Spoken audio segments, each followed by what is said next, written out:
পশ্চিম যোৰহাটৰ লাখুটিয়াৰ গাঁৱৰ বুঢ়া নামঘৰত 125 বছৰীয়া জন্মজয়ন্তী উপলক্ষে নামঘৰৰ অস্থায়ী খেলপথাৰত 125খন পতাকা উত্তোলন কৰা হয়।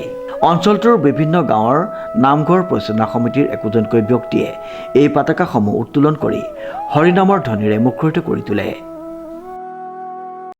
আনন্দিত আৰু গৌৰৱান্বিত হৈছোঁ, যিহেতু আমাৰ এই অতি পুৰণি 1898 চনতে প্ৰতিষ্ঠা কৰি থৈ যোৱা আমাৰ পূৰ্বপুৰুষে আমাৰ এই যি ধৰ্মীয় অনুষ্ঠানভাগী নামঘৰভাগী লাখুটীয়া গাঁৱৰ বুঢ়া নামঘৰ হিচাপে আমাৰ প্ৰতিষ্ঠা কৰি থৈ যোৱাসকলে আমাক যি দিছিলে তাৰ ওপৰত আমাৰ পাছৰ প্ৰজন্মই আমি আহি আজি এই অনুষ্ঠানভাগী পাতিবলৈ সক্ষম হৈছোঁ। আমাৰ এইখিনিতে আমি বৰ্তমানৰ সমূহ লাখুটীয়া গাঁওবাসী ৰাইজৰ ফালৰ পৰা আমি সশ্ৰদ্ধ প্ৰণিপাত সমূহ জনসাধাৰণলৈ আমি আগবঢ়াইছোঁ। অঞ্চলৱৰ্তী সমূহ ৰাইজৰ সহযোগত আমি এই 125 বছৰীয়া বুঢ়া নামঘৰভাগী যি অনুষ্ঠানভাগী অনুষ্ঠিত কৰা হ'ল, সঁচাকৈ আনন্দিত আৰু গৌৰৱান্বিত।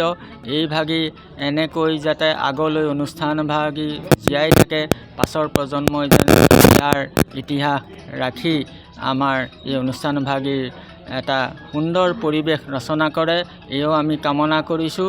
আৰু সকলোৰে শান্তি সম্প্ৰীতিৰে যেনে বসবাস কৰাৰ গুৰুজনাৰ যি ধৰ্মীয় পৰম্পৰা তাক ৰক্ষা কৰে, ইয়াকে খাটনি কৰি আমি ভগৱন্তৰ চৰণত আমি খাটনি ধৰি জনোৱা হৈছে। ধন্যবাদ। উক্ত অনুষ্ঠানভাগী আৰম্ভ হোৱাৰ পূৰ্বে অঞ্চলটোৰ কেইবাটাও স্থানত অস্থায়ীভাৱে নিৰ্মাণ কৰা কেইবাখনো তোৰণ উন্মোচন কৰা হয়। উল্লেখযোগ্য যে লাখুটীয়াৰ গাঁৱৰ ৰাইজে স্থানীয় বুঢ়া নামঘৰত দেওবাৰৰ পৰা অনুষ্ঠিত কৰিছে অবিৰত ভাগৱত পাঠ। সপ্তাহজোৰাকৈ অনুষ্ঠিত কৰা উক্ত ভাগৱত পাঠ অনুষ্ঠানৰ লগত সংগতি ৰাখি আজি পালনাম কৰা হয় বুঢ়া নামঘৰৰ জয়ন্তী। যোৰহাট জিলাৰ পশ্চিম প্ৰান্তত খঙীয়া মৌজাৰ 17 নং মধ্য খঙীয়াত অৱস্থিত লাখুটীয়া গাঁও এখনি সৰু গাঁও।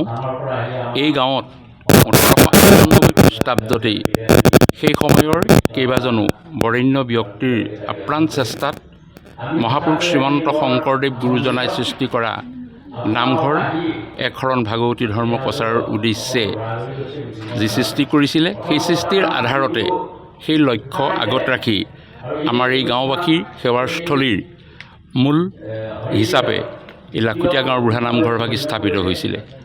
আৰু আহি কালক্ৰমত 125টা বৰ্ষ অতিক্ৰম কৰাৰ পিছত আমাৰ লাখুটীয়া গাঁওবাসী তথা অঞ্চলৱৰ্তী ৰাইজৰ সহায় সহযোগত আজি আমি 125 বছৰীয়া জয়ন্তী উৎসৱভাগী আমি পুৱা নাম প্ৰসংগৰ পাছতেই আমাৰ 3 ভাগ তোৰণ 3জন ব্যক্তিয়ে তেখেতসকলৰ পৰিয়ালৰ হৈ সোঁৱৰণত আগবঢ়োৱা তোৰণ 3 ভাগ 3জন ব্যক্তিয়ে শুভ উন্মোচন কৰাৰ পাছত আমি অঞ্চলৱৰ্তী চৰাইবাহী, পৰ্বতীয়া আৰু খঙীয়া মৌজাৰ বিভিন্ন ঠাইৰ পৰা ভকত প্ৰাণ বৈষ্ণৱসকলক আমন্ত্ৰণ কৰি আনি 125 ভাগ ধ্বজা আমি উত্তোলন কৰোৱা হ'ল। আৰু লাখুটীয়া বুঢ়া নামঘৰৰ মূল ধ্বজাভাগী আমাৰ স্থায়ী সমিতিৰ প্ৰাক্তন সভাপতি শ্ৰীযুত উপেন চন্দ্ৰ বৰাদেৱে উত্তোলন কৰে।